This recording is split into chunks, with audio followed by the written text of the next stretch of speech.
Si tan solo tocar el borde de su manto, si tan solo pudiera ver su rostro, si tan solo pudiera tocar sus manos, libre sería. Yo sé, si tan solo tocar el borde de su manto, si tan solo pudiera oír su voz, si tan solo pudiera acercarme a él, libre sería. Yo sé. Levanta tus manos a Dios.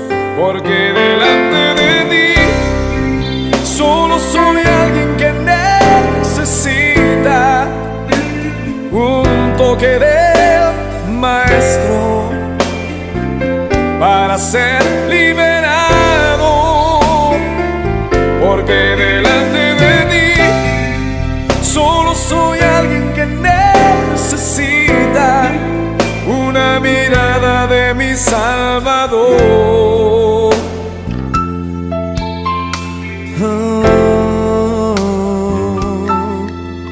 Y si tan solo tocar el borde de su manto, levanta tus manos y tócale.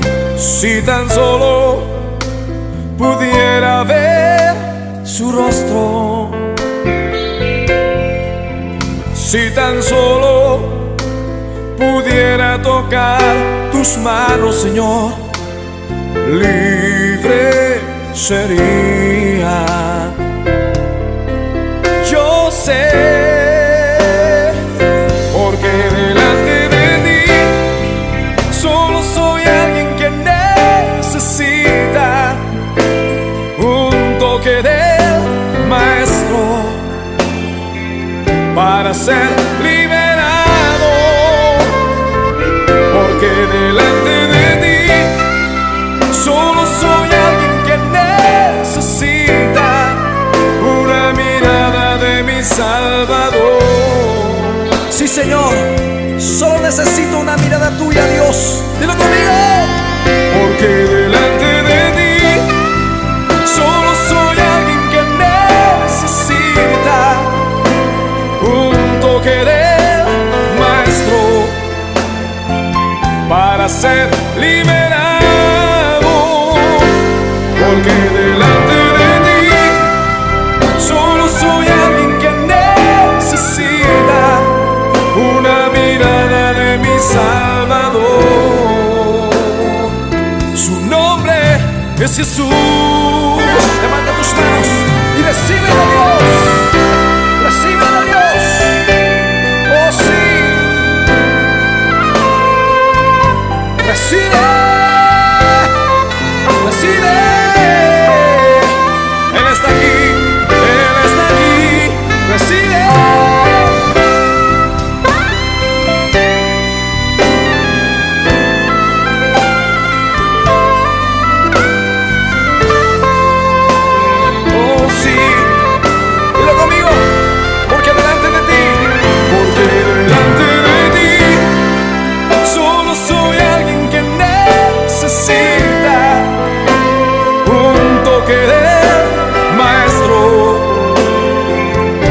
a ser liberado, porque delante de ti solo soy alguien que necesita una mirada de mi Salvador.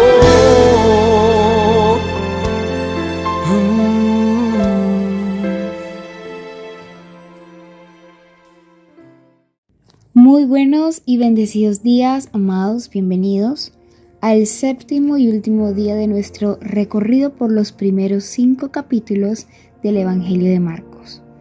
Hoy llegamos al majestuoso capítulo 5, y si en el capítulo 4 vimos a Jesucristo como el soberano creador que domina las fuerzas indomables de la naturaleza, el capítulo 5 nos presenta dominando los 3 enemigos más invencibles y aterradores del ser humano: las fuerzas demoníacas, la enfermedad incurable y finalmente la muerte misma. Así que, Señor, en esta mañana te pedimos que a la luz de tu palabra puedas iluminarnos, Señor, enseñarnos y mostrarnos la verdad que necesitamos, Dios, para seguir cumpliendo el propósito por el cual tú nos has creado, Señor. Ayúdanos a no separarnos de ti y estar constantemente en tu presencia, en el nombre de Jesús. Amén. Al observar este capítulo, hermanos, como un todo continuo, vemos que el Evangelio de Marcos se ha tejido bajo la inspiración del Espíritu Santo, la más profunda radiografía de la condición espiritual del hombre caído y la gloria de la salvación que Dios nos ha provisto. Nos presenta 3 cuadros de miseria humana absoluta, donde el esfuerzo humano ha fracasado por completo. Así que vamos a leer juntos este capítulo por porciones. Y en los versículos del 1 al 5 y el 15 dice: vinieron al otro lado del mar, a la región de los Gadarenos, y cuando salió él de la barca, enseguida vino a su encuentro de los sepulcros un hombre con un espíritu inmundo, que tenía su morada en los sepulcros, y nadie podía atarle ni aun con cadenas, porque muchas veces había sido atado con grillos y cadenas, mas las cadenas habían sido hechas pedazos por él, y desmenuzados los grillos, y nadie le podía dominar. Y siempre de día y de noche andaba dando voces en los montes y en los sepulcros e hiriéndose con piedras. El versículo 15. Vienen a Jesús y ven al que había sido atormentado del demonio y que había tenido a legión sentado vestido y en su juicio cabal, y tuvieron miedo. Desde una perspectiva de estudio de la Biblia, esta escena es aterradora. El hombre vive entre los muertos, en una región de gentiles, rodeado de cerdos o animales inmundos para los judíos. Vamos a ir enmarcando el contexto en el que se mueve esta persona. Primeramente, estaba rodeado de muertos, como les decía, estaba rodeado de animales que para la creencia judía eran inmundos, es decir, que en todo aspecto este hombre estaba contaminado, era impuro, era rechazado, era totalmente además incontrolable, que decían que con cadenas y con grilletes y nada que podían atarle, y que además se autolastimaba.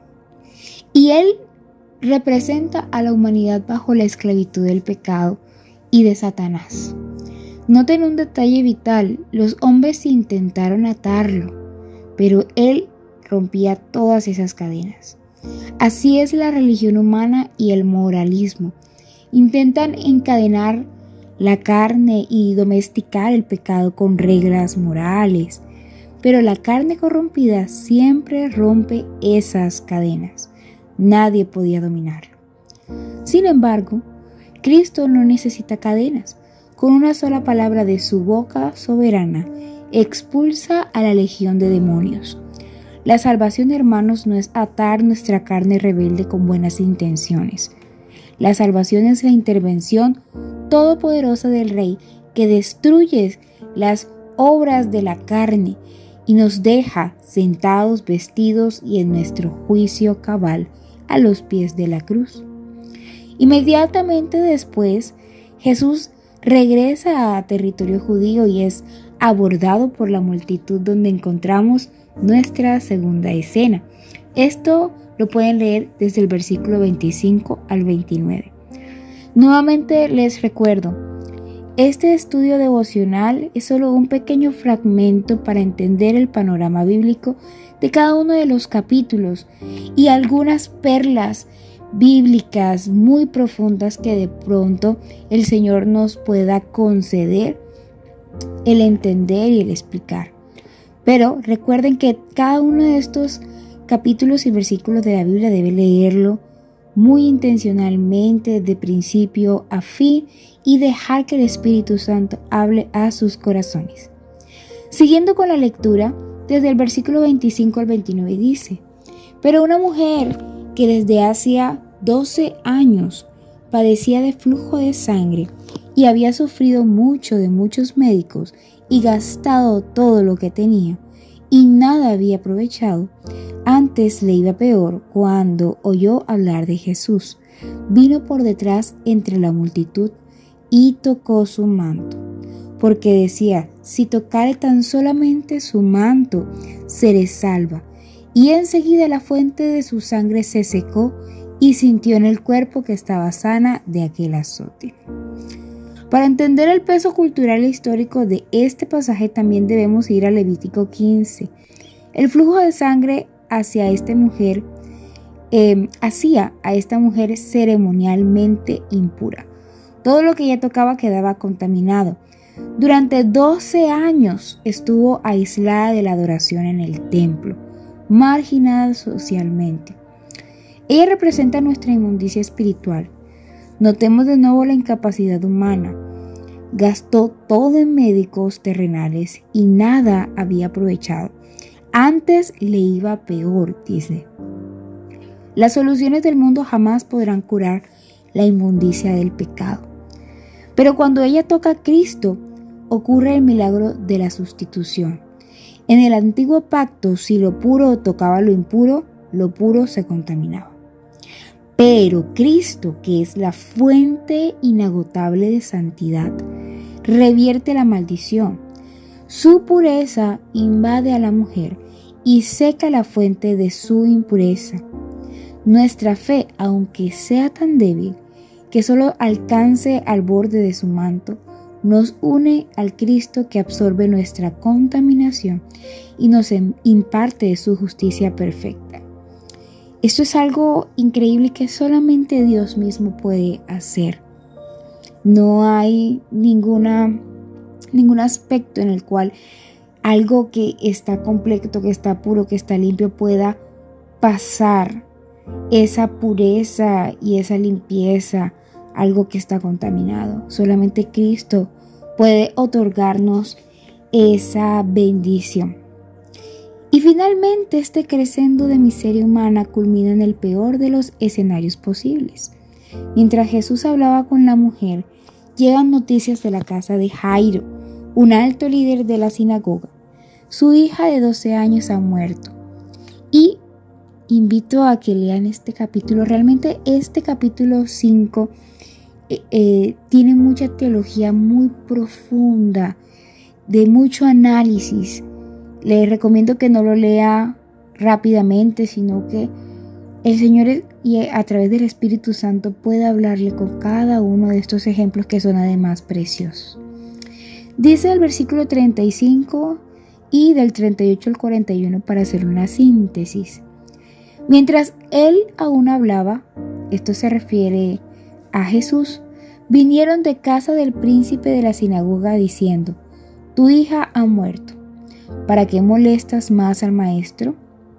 Versículos 38 al 41. Y vino a la casa del príncipe de la sinagoga y vio el alboroto y a los que lloraban y lamentaban mucho. Y entrando les dijo: ¿por qué alborotáis y lloráis? La niña no está muerta, sino duerme. Talita cumi. Y se burlaban de él, mas él, echando fuera a todos, tomó a la niña de la mano y dijo: Talita cumi, que traducido es: niña, a ti te digo, levántate. Y luego la niña se levantó y andaba.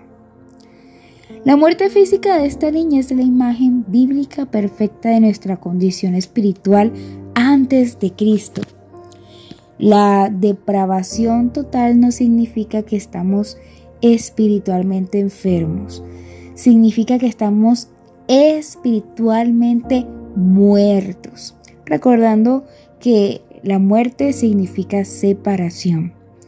Como dice la gente, a Jairo ya está muerta, ya no hay nada que el maestro pueda hacer. Desde el punto de vista humano se acabó la esperanza. Un cadáver no puede colaborar en su propia resurrección. Piénselo bien. No puede decidir levantarse. Un muerto simplemente está muerto.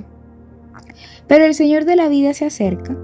Él toma su mano sin temor a la contaminación de la muerte y pronuncia en arameo Talita cumi. Cristo le habla a un cadáver y el cadáver escucha y obedece. Esto, amada iglesia, amado oyente, es la doctrina de la gracia irresistible. Cuando Dios habla vida sobre un alma muerta en delitos y pecado, como nos enseña Efesios 2, la resurrección es absoluta, inmediata y segura. Y es por gracia, no por algo que nosotros hayamos hecho, sino por algo que el Señor hace por su misericordia. Al cerrar esta semana, contemplemos la gloria del Salvador. Marcos 5 hemos visto que no importa la profundidad de nuestra ruina, ni la peor esclavitud demoníaca, ni la inmundicia más arraigada, ni la enfermedad más incurable, ni la muerte misma pueden resistir el poder del Verbo de Dios. Si has intentado cambiar tu corazón usando las cadenas de tus propios esfuerzos, si has gastado tus recursos buscando paz en los médicos de este mundo y te sientes cada vez peor, hoy el Señor te llama a postrarte ante Él. Cristo no es un asistente de la humanidad, hermanos. Él es un Salvador, Él es el Salvador soberano. Tu salvación no depende de tu capacidad para levantarte, sino de su voz omnipotente llamándote a la vida. Descansa en esa gracia soberana, porque aquel que tuvo el poder para resucitar a la hija de Jairo es el mismo que garantiza tu resurrección eterna. Señor, gracias por esta palabra. Gracias, Dios, por cada una de las enseñanzas que nos has dado esta semana. Te pido, Dios, que abras nuestro entendimiento, que renuevas nuestra mente y que por supuesto, Señor, nos llenes de ti. Gracias, Dios, porque tu gracia nos ha alcanzado, porque por tu infinita misericordia pronunciaste vida sobre nosotros. Gracias, Dios, por tu soberanía. En el nombre que es sobre todo nombre, Jesucristo nuestro Rey. Amén.